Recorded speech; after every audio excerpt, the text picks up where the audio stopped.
अम्मी जी ਹਾਂਜੀ ਬੇਟੇ ਅੱਜ ਤੁਹਾਨੂੰ ਨਾ ਡੇਰੇ ਦਾ ਨਲਕੇ ਦਾ ਠੰਡਾ ਪਾਣੀ ਬੋਰਡ ਦੇ ਥੱਲੇ ਲੱਗਾ ਹੋਇਆ ਨਲਕਾ ਅਮੀ ਜੀ ਲੈ ਉਤਰੋ ਜ਼ਰਾ ਧਿਆਨ ਦੇ ਨਾਲ ਮਾਸ਼ਾਅੱਲਾ ਆ ਮੇਰਾ ਹੱਥ ਪਕੜੋ ਮਾਸ਼ਾਅੱਲਾ ਅਮੀ ਜੀ ਧਿਆਨ ਦੇ ਨਾਲ ਥੱਲੇ ਪੁੱਤ ਮਾਸ਼ਾਅੱਲਾ ਇਹ ਮਾਸ਼ਾਅੱਲਾ ਇੱਥੇ ਰੁਕ ਜਾਓ ਅੱਛਾ ਬੋਲ ਜੀ ਅਮੀ ਜੀ ਬੋਰਡ ਦੀ ਛਾਂ ਹਾਂ ਨਲਕਿਆਂ ਦਾ ਠੰਡਾ ਪਾਣੀ ਅਮੀ ਜੀ ਅੱਛਾ ਲੈ ਕਿੰਨਾ ਅਰਸਾ ਹੋ ਗਿਆ ਵੀ ਨਲਕੇ ਦੇ ਪਾਣੀ ਪੀਤੇ ਨੂੰ ਉਹ ਤਾਂ ਬਹੁਤ ਦੇਰ ਹੋ ਗਈ ਹਾਂਜੀ ਆਪਣੇ ਮਰਬੇ ਹੁੰਦਾ ਸੀਗਾ ਹਾਂਜੀ ਆਪਣੇ ਡੇਰੇ ਤੇ ਸੀ ਤੇ ਬਹੁਤ ਪਾਣੀ ਇਹ ਥੋੜਾ ਜਿਹਾ ਤੁਹਾਨੂੰ ਨਾ ਮੁਸ਼ਕਲ ਹੋਣੀ ਹੈ ਅਮੀ ਜੀ ਹਾਂਜੀ ਦਿੱਕਤ ਹੋਣੀ ਹੈ ਕਿਉਂਕਿ ਇੱਥੇ ਨਾ ਜਗ੍ਹਾ ਪੱਧਰੀ ਨਹੀਂ ਹੈਗੀ ਅੱਛਾ ਜੀ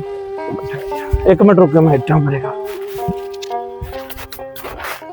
ਤੇ ਅੱਗੇ ਆਓ ਅੱਗੇ ਹੁਣ ਉੱਤੇ ਪੈਰ ਰੱਖਣਾ ਮੇਰੀ ਫਿਰ ਉੱਤੇ ਪੈਰ ਰੱਖਣਾ ਇਹ ਇੱਥੇ ਇਹ ਅੰਮੀ ਜੀ ਆ ਨਾਲ ਮੈਂ ਬਾਹਰ ਆ ਹਾਂ ਮੈਂ ਇੱਕ ਮਿੰਟ ਇਹ ਲਓ ਅੰਮੀ ਜੀ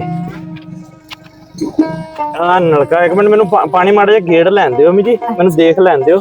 ਪੈਰ ਪੂਰ ਤੁਸੀਂ ਧੋ ਲਓ ਵੀ ਛੱਡ ਨਹੀਂ ਪਰ ਗਿੱਲੇ ਹੋ ਪੈਰ ਨਹੀਂ ਧੋਣਾ ਪਿੱਛੇ ਨੂੰ ਅੰਮੀ ਜੀ ਡਿੱਗ ਜਾਣਾ ਨਹੀਂ ਨਹੀਂ ਇਹ ਆ ਲਓ ਆ ਟੁੱਟੀ ਆ ਹੁਣ ਪਾਣੀ ਪੀਓ ਤੁਸੀਂ ਬੇਫਿਕਰ ਹੋ ਕੇ ਪੀਓ ਜਿੱਦਾਂ ਪੀਣਾ ਦੋਨੇ ਹੱਥਾਂ ਨਾਲ ਬਿਸਮਿਲ੍ਲਾ ਮੂੰਹ ਹੱਥ ਧੋਣਾ ਧੋ ਲੋ ਅੰਮੀ ਜੀ ਉਹ ਨਲਕੇ ਨੂੰ ਟੂਟੀ ਮੂੰਹ ਨੂੰ ਲਾ ਕੇ ਕਿਦਾਂ ਪੀਂਦੇ ਹੁੰਦੇ ਸੀਗੇ ਜੀ ਨਹੀਂ ਉਹ ਤਾਂ ਬਿਨ ਚਲੋ ਇਦਾਂ ਪਿਲਾਣਾ ਤੇ ਫਿਰ ਮੈਂ ਤੁਹਾਨੂੰ ਪਿਲਾ ਦਿੰਦਾ ਅੰਮੀ ਜੀ ਅੱਲਾਹ ਅੱਲਾਹ ਸੁਭਾਨ ਅੱਲਾਹ ਸੁਭਾਨ ਅੱਲਾਹ ਦੇਖ ਲਾ ਉਹ ਮਾਲਕ ਜਿੱਥੋਂ ਚਾਹੇ ਧਰਤੀ ਵਿੱਚੋਂ ਪਾਣੀ ਨਿਕਲਦਾ ਹੈ ਮਾਸ਼ਾਅੱਲਾ ਮਾਸ਼ਾਅੱਲਾ ਨਹੀਂ ਮਾਸਰ ਕੇ ਜਾਵੇ ਉਹ ਤਾਂ ਆਪਣੇ ਦੁਪੱਟੇ ਨਾਲ ਨਹੀਂ ਛੱਡ ਦੇ ਨਾ ਮੇਰਾ ਪੁੱਤ ਮੈਂ ਅੰਮੀ ਮੂੰਹ ਜਿਹੜਾ ਆ ਨੂਰ ਆ ਅੱਲਾਹ ਤਾਲਾ ਦਾ ਅੰਮੀ ਜੀ ਮੈਂ ਸਦਕੇ ਨਾ ਪੁੱਤ ਨਾ ਸਕੂਨ ਆਇਆ ਅੰਮੀ ਜੀ ਅੱਖਾਂ ਨੂੰ ਸਕੂਨ ਆਇਆ ਹਾਂਜੀ ਬਸ ਬਸ ਨਹੀਂ ਮਾਸਰ ਕੇ ਜਾਵੇ ਨਹੀਂ ਮਾਸਰ ਕੇ ਜਾਵੇ ਦੱਸੋ ਤਾਂ ਮੇਰਾ ਪੁੱਤ ਕੀ ਨਹੀਂ ਮਾਸਰ ਕੇ ਜਾਵੇ ਨਹੀਂ ਬਿਸਮਿਲ੍ਲਾ ਕਰਾਂ ਅੰਮੀ ਪੈਰ ਇੱਧਰ ਕਰੋ ਜ਼ਰਾ ਨਾ ਪੁੱਤ ਇੱਧਰ ਆਓ ਨਾ ਅੱਗੇ ਇਹ ਥੋੜਾ ਜਿਹਾ ਅੱਗੇ ਨੂੰ ਤੁਰੋ ਸੁਭਾਨ ਹੋਰ ਥੋੜੇ ਅੱਗੇ ਕਰੋ ਸੁਭਾਨ ਅੱਲਾਹ ਸੁਭਾਨ ਅੱਲਾਹ ਸੁਭਾਨ ਅੱਲਾਹ ਇਹ ਆ ਜੁੱਤੀ ਲਾਓ ਮਾੜੀ ਜੁੱਤੀ ਲਾਓ ਸੁਭਾਨ ਅੱਲਾਹ ਤੇਰੇ ਕੱਪੜਿਆਂ ਦੇ ਅੰਮੀ ਕੋਈ ਨਹੀਂ ਖੈਰ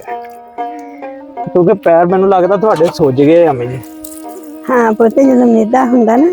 ਖਰਾਬ ਤਾਂ ਉਹਦਾ ਪੈਰ ਸੁੱਜ ਜਾਂਦਾ ਉਹ ਮੋਟਰਸਾਈਕਲ ਤੇ ਵੀ ਨਾਲੇ ਨਾ ਪੈਰ ਲਟਕਾਈ ਰੱਖੇ ਨਾ ਕਾਫੀ ਲੰਬਾ ਸਫ਼ਰ ਕਰਕੇ ਆਏ ਆ ਆਪਾਂ ਹਾਂਜੀ ਰਸਤੇ 'ਚ ਨਾ ਮੈਨੂੰ ਆ ਜਗ੍ਹਾ ਬੜੀ ਸੋਹਣੀ ਲੱਗੀ ਨਹੀਂ ਮਾਂ ਸਦਕੇ ਜਾਵੇ ਨਾ ਮੇਰੇ ਪੈਰਾਂ ਨੂੰ ਪੁੱਤ ਹੱਥ ਲਾ ਅੰਮੀ ਜੀ ਕੁਛ ਨਹੀਂ ਹੈ ਨਾ ਮੇਰਾ ਪੁੱਤ ਨਾ